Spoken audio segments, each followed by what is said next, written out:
Have you ever had to make a big decision and your emotions ended up getting involved? And when you started making a decision based on emotions, your life actually got worse rather than better. Let me tell you a little bit about what I'm talking about. So, as you saw in the previous video, while I was away on vacation, the person I had house sitting for me completely totaled my car. And this was a really crazy wake up call for me because this person already had a breathalyzer that they had to use to start their car. So this has already happened before. They've already made this bad decision once before. And they ended up spending some time in jail. And when they got out, I had a heart-to-heart conversation. And I said, number one, this was an absolutely god-awful decision. This person was the first time going the wrong way on the freeway. How are you that drunk that you were going the wrong way on the freeway? Terrible decision. And I told this person, you could have not only killed yourself, you could have killed somebody else. You could have killed somebody else's kids. Really crazy, really difficult type of thing to deal with. And then on top of that, there was an assault altercation with the police officers that pulled this person over. So now you've got a drunk driving charge and you have assault on a police officer. And this person didn't remember any of it, which makes you wonder, how were you this drunk that this happened? Terrible decision. This one decision changed this person's life in a crazy way because you have all of your court fees you've got to pay. You've got all of the classes that you need to take. You've got the breathalyzer in your car that you have to pay for month to month. I didn't know that. You've got a lot of different things that happen all of a sudden. This person was even a driver. This is what this person did for work, was a driver of a large truck, making pretty good money. And that gone in an instant just because of one poor choice. So when this person finally got out of jail, I took a walk and needed to have a little heart-to-heart talk. And I stated in the best way that I possibly could that these actions were completely unacceptable. I will not stand for this kind of chaos in my life. I'm not going to stand for always worrying this person's going out, what they're doing, and what difficult situation they're going to be in next, and what I have to do in order to help them get out of the situation that they put themselves into. Really difficult. This was a tough conversation that I had to have. But I let this person know, if this ever happens again, ever, you are cut off completely. I'm done with you. I am done. This is my bottom line. A lot of times when people, families, friends are dealing with those that they love and care about that have an alcohol addiction, a lot of times that addiction gets so crazy that those people have to do what they call a bottom line. This is my bottom line. If you don't get help and you don't stay sober, then don't come around here anymore, because I don't want that type of chaos. I don't want that type of craziness in my life. I can't work with that. And so I let this person know exactly that, saying some people would give you 3, 4, 5, 10 chances. I'm giving you one extra chance. And I'm telling you right now, you do this again and I'm done. I've already made the decision. I am done. This is where those emotions come in. There's those emotions of thinking this person genuinely needs help. They need help to figure out how to get around the difficulties that they have in their life. They need help to figure out how to start making better decisions because they're clearly not making good decisions right now. They need that help in order to get back on their feet because monetarily, it can wreck you, just one of these things, much less two of them. Just the amount of money that you have to shell out for it, in addition to losing the job that you already had. And realizing that now you don't have a source of income and you owe, I don't even know what it could be, but it's something like $14,000 to $20,000 I've heard. I've never had this experience before. I don't drink, so This has never really been a difficult thing for me to avoid. But for somebody that is close to you, for somebody that you care about, this becomes to be a really difficult decision, because you could start looking at yourself and judging yourself, saying, am I a bad person if I kick this person out of my life who really needs help? Does that make me a bad person that I'm not willing to try and help them and overcome the situation that they have? Sometimes it becomes am I a bad person if I don't run and rescue them when they need help?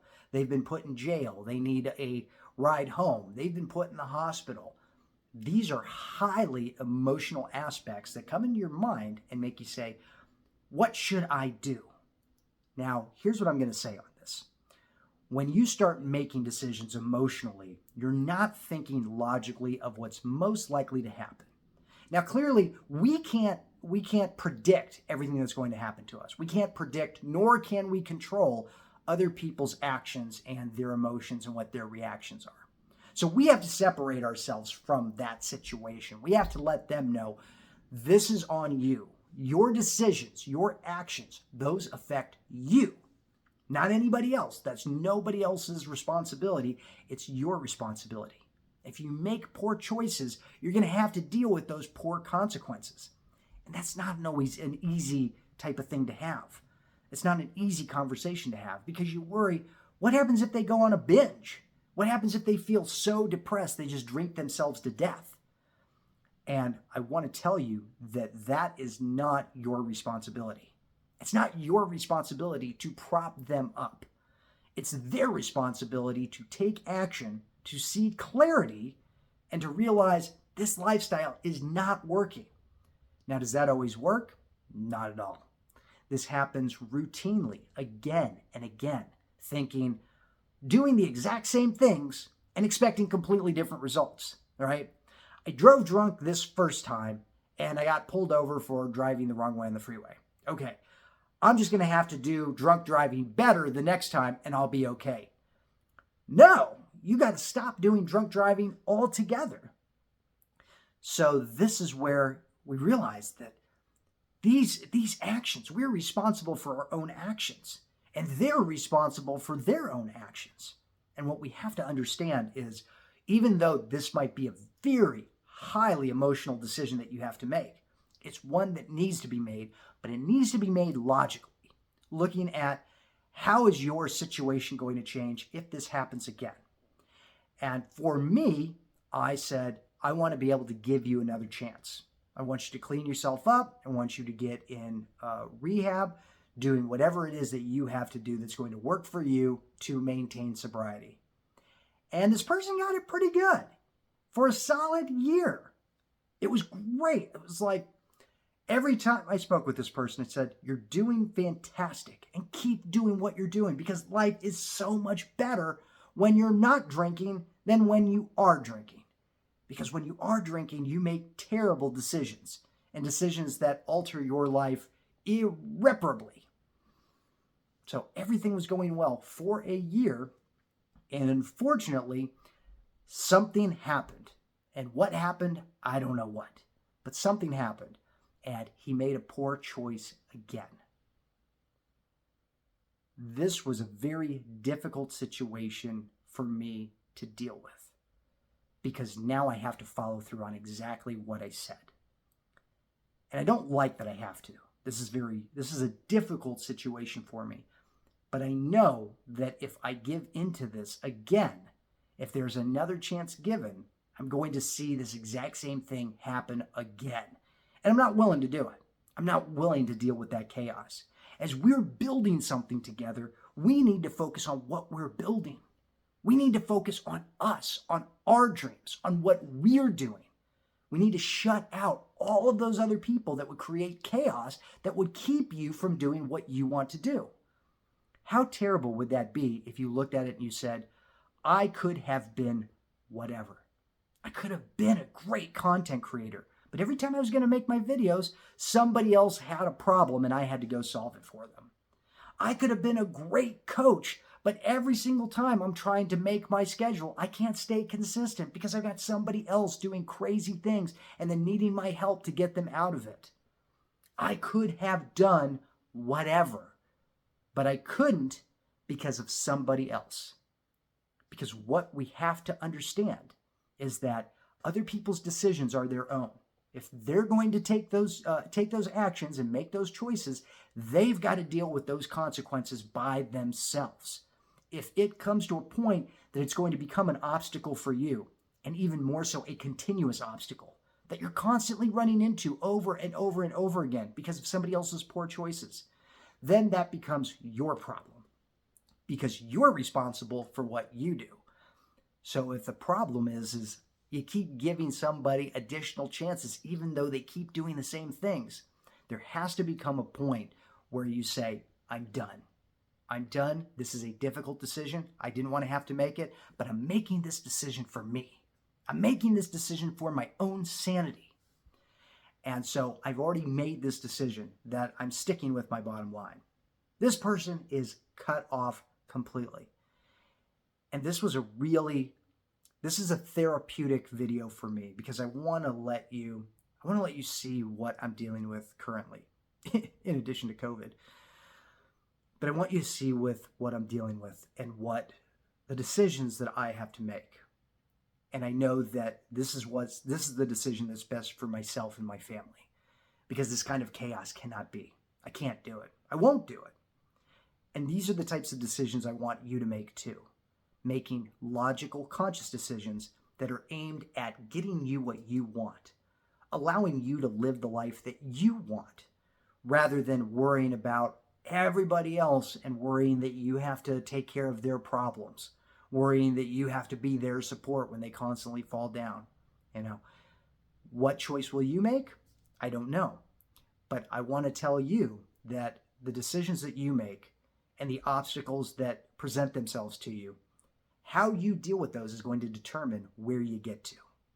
So while it might not always be an easy choice, might not always be an easy decision, might not be an easy conversation, but it's a conversation that once you have it, will make you feel absolutely free. It's going to make you feel wonderful because now that's not on your mind anymore. You've made the decision. You've closed that door. And you can start taking powerful action to get to where you want to be. And hopefully all of those other people can figure out what they need to do to get to where they want to be. And will you come back together some point down the road? Maybe. Maybe not. But your life is your responsibility.